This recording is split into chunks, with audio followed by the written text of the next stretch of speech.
행복에 좋을 마음의 상대성. 우리 마음은 홀로 존재하는 것이 아니다. 사회적인 물리적인 환경에 꾸준히 영향을 받게 되어 있다.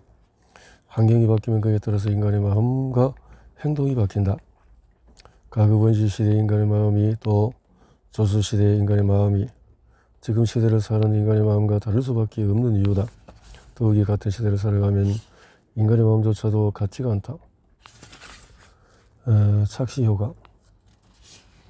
우리가 흰색과 검은색을 말할 때 그 둘은 구분짓는 근거는 무엇일까? 위 그림에서 쭉 밝다 어둡다 착시 효과. 어쩌면 물리학의 상대성 이론 이상은 또 우리의 마음은 온통 상대적인 원리에 의해서 작동한다고 해도 과언이 아니다. 우리는 흰색과 검은색을 쉽게 구분할 수 있다고 생각한다. 하지만 실제로 우리가 흰색이라고 생각했던 것이 검은색으로 보일 수도 있고 검은색으로 했는데 흰색으로 보일 수도 있다. 강의실에서 점점 빔 프로젝터를 사용해서 수업을 진행하는데 빔 프로젝터에 빛을 받은 스크린의 바탕색은 대부분 흰색이다.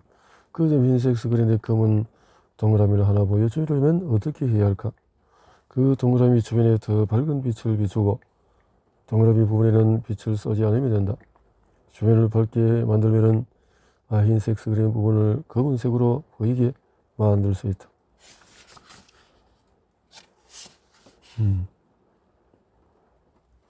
비행을 통해서 이렇게 착시 효과를 만들 수 있다는 거지.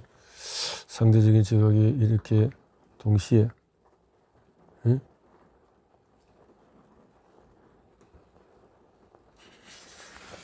할 수 있다라는 건데요.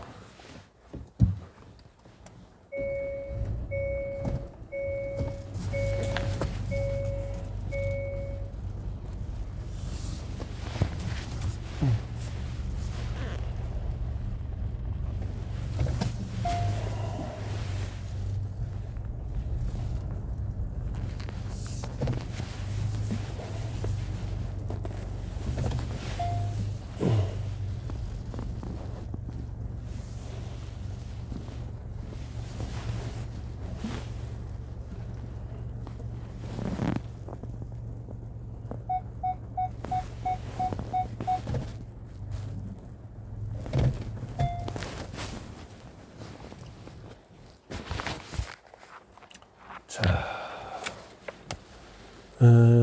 연구에서 후속 연구를 진행했다. 아주 위협적인 인상을 지닌 얼굴 반대로 순한 얼굴, 또 그 사이에 위협적인 인상의 정도가 낮은 것부터 높은 것까지 얼굴 수십 개를 만들어서 참가자들에게 제시하면서 각 얼굴이 위협적인지 아닌지를 판단하는 과제를 수행하도록 했다. 이번 실험에서도 마찬가지로 처음 200개의 시형에서 실험 참가자들의 위협적인 얼굴 사진과 그렇지 않은 얼굴 사진을 균등하게 섞어서 제시했다. 인상 판단만 그런 것이 아니다. 우리의 도덕적인 판단도 이러한 노출 비율에 따라서 영향을 받을 수 있다. 이번에 연구자들은 보호 연구 비윤리가 적인지 아닌지를 판단하는 과제를 수행하도록 했다. 시험과 범죄가 잦은 곳에서도 경범죄가 아닌 것으로 판단될 수도 있고, 사용의 목표를 어떻게 설정하는가? 시대가 바뀌어도 학생들이 늘 반기는 말이 있다. 3시간짜리 수업에서 1시간 정도 일을 끝내겠다고 제안하면 예나 지금이나 학생들은 무척이나 기뻐한다. 3시간을 예상했는데 그보다 조금 일찍 수업을 마친다는 생각만으로도 즐거운 것이다. 우리가 왜 행복감을 느끼게 되는지를 먼저 생각해 볼 필요가 있다. 요리 먹고 싶던 음식을 먹었을 때 왜 맛있다고 느끼게 되었는가? 그렇지만 행복이라는 좋은 감정에 적응되고 나면 더 이상 그 행복을 느끼지 못하게 된다. 앞서 밝혔듯이 마음은 상대적이다. 대중교통을 이용해서 출퇴근하던 회사원이 작은 차라도 내밀면 더 벌 것이 없다고 생각이 된다. 원하던 자동차를 가지게 되면 행복해지는가? 나중에 큰 돈을 벌고 새 고급 스포츠카가 있으면 행복해질까? 마찬가지로 작은 전셋집 사는 사람이 방 2개 거실 하나 있는 아파트 하나 소유하면 소원이 없다고 생각하지만 막상 그 꿈을 이루고 나면 좀 더 큰 아파트를 이용하게 된다. 그렇게 인간이 느끼는 행복과 만족은 있도록 상대적이다. 우리는 그것이 시험 문제이거든 인생의 난제이거든. 자신에게 주은 문제들을 성공적으로 해결하기를 원한다. 인지심리학에서는 성공의 문제 해결이라는 존재로 마음의 문제를 다룬다. 문제 해결이라는 장애물을 넘어서 목표 상태로 가는 것을 의미하는데, 이 이야기는 파트 3에서 더 자세히 다루도록 하자.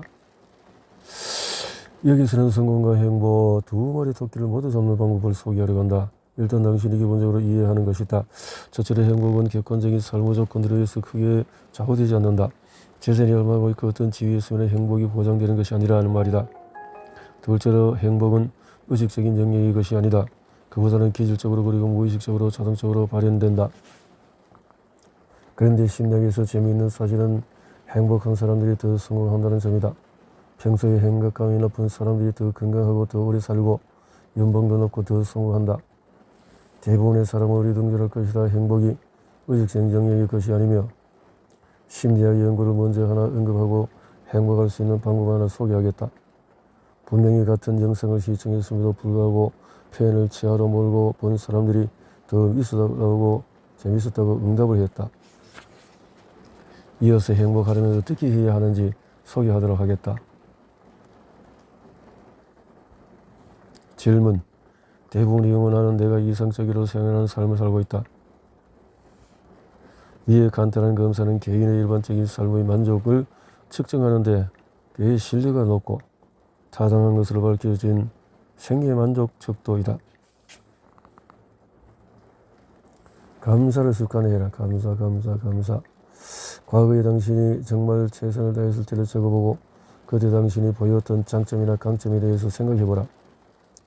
미래에 당신이 중요하게 생각하는 목표들을 성취한 자신의 모습에 대해서 상상해보고 당신의 삶의 긍정적인 측면을 일기로 적어보라. 행복한 사람처럼 행동하라. 단기간 행복감을 얻을 수 있는 방법이긴 하지만 중요한 것은 이런 행동들을 습관화해야 장기적으로 행복이 자신의 것이 될 수 있다는 점이다. 성공하면 행복해진다 하지만 그 행복은 오래가지 못한다. 흔히 동화책처럼 멋진 왕자님이나 공주를 만나서 오래오래 행복하게 살았습니다 라는 결말을 현실에서 기대하기 힘든 이유는 행복이 어떤 조건을 충족했다고 주어지는 것이 아니기 때문이다. 끝으로 앞서 언급한 5가지 행복해지는 방법을 다시 생각해보면 신약 성경에도 비슷한 이야기가 있다. 사도 바울이 약 2000년 전에 데살로니가 신도들에게 보낸 편지에 항상 기뻐라 쉬지 말고 금서하라 이는 그 전에서 뜻이다. 쉬지 말고 습관화하는 것이다. 심리학자로서의 2000년 전에 이런 메시지는 놀라울 따름이다. 심리학자가 봤을 때 그래서 내 선택의 출처 마음의 표준 설계 2장 마음이란 뭔가? 마음에 대한 과학적인 접근. 심리학을 한다고 하면 얼핏 심리학에 대해서 잘 모르는 사람들은 관상이나 운명, 철학 또는 독심술 같은 것들을 떠올린다 하지만 이런 것들은 실제 심리학과는 거리가 멀다. 과학이 발달하기 전에 인간의 마음에 대해 궁금해하던 사람들이 궁금증을 해소하기 위한 노력의 흔적 정도로 설명하는 편이 맞겠다. 현대 심리학에서 정신분석학이 차지하는 위치는 대한민국의 지도에서 사람들이 낚시나 휴양을 위해서 가끔 가는 작고 예쁜 섬 하나 정도에 비유할 수 있겠다. 휴양하는 사람들, 심리학은 심리과학은 과학적인 방법을 통해서 인간의 마음과 행동을 연구하며 과학적인 엄밀성을 매우 강조한다. 그렇다면 인간의 마음을 연구하는 심리과학자의 전형적인 모습은 어떨까? 가령 물리적인 빛의 세계에서 우리 인간이 볼 수 있는 빛이 가시광선이 있고 볼 수 없는 빛이 있다. 이러한 사실로부터 우리는 일단 물리적인 세계와 심리적인 세계가 다르다는 것을 알 수가 있다. 텔레비전에서의 빛의 밝기나 소리의 크기를 조정할 때 나타나는 숫자나 간격 표시는 우리 인간의 마음을 반영해서 만든 지표임을 아는 사람은 많지가 않다. 그렇다면 심리과학의 주제가 되는 마음이란 도대체 뭘까?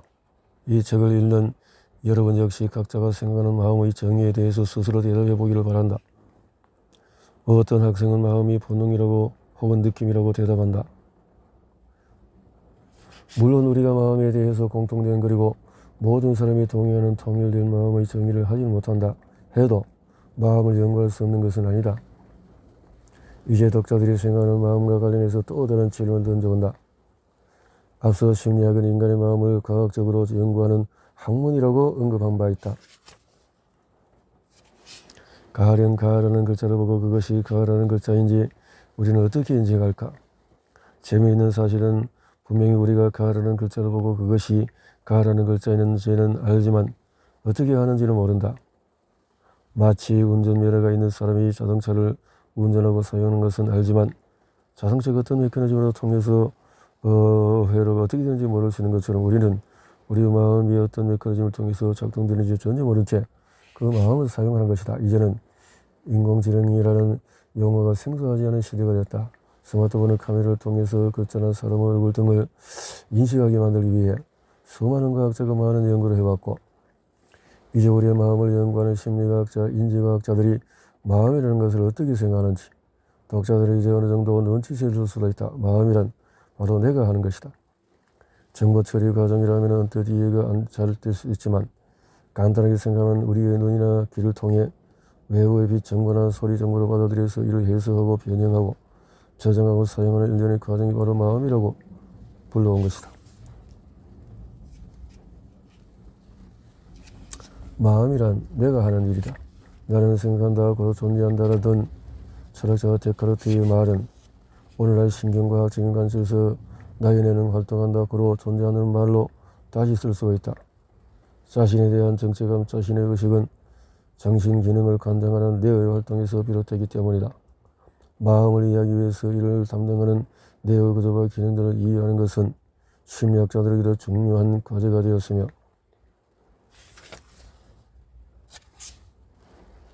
신입수에서는 다양한 신경 전달 물질이 하나의 뉴런에서 다른 뉴런으로 전달된다.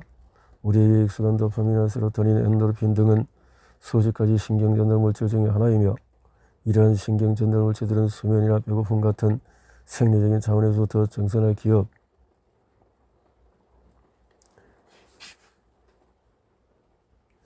아세타미노펜, 타이레놀, 게버린, 벤잘, 판비린 등의 주성분으로 해열 진통에 복용하는 것, 이런 것들이 있다는 거지. 진통제. 그러면 뇌의 모든 구조가 활동을 하게 되면 우리의 마음을 모두 알 수 있을까? 우리 뇌를 들여다보면 수많은 뉴런과 시냅스에 복잡한 것이 있고 화학적인 것들, 복잡한 것들. 마음을 제대로 이해하기 위해서는 뇌를 들여다보면서 동시에 우리가 보고 듣고 느끼고 기억하고 행동하는 것들을 함께 관찰해야 한다. 뇌와 마음 간의 관계를 연구하면서 느꼈던 뇌의 대표적인 특징 3가지를 확인해 보겠다. 우리의 뇌 안에는 말하는 영역, 듣고 이해하는 영역, 보는 존재한다. 환상지. 자동차가 무엇인가 하고 누군가 묻는다면 어떻게 대답할까? 어떤 사람은 자동차의 목적을 살피는 측면에서 자동차는 한 장소에서 다른 장소로 이동하게 해주는 운송수단이라고 말할 것이다. 다시 처음으로 질문을 들어서 생각해보자. 마음이란 무엇일까?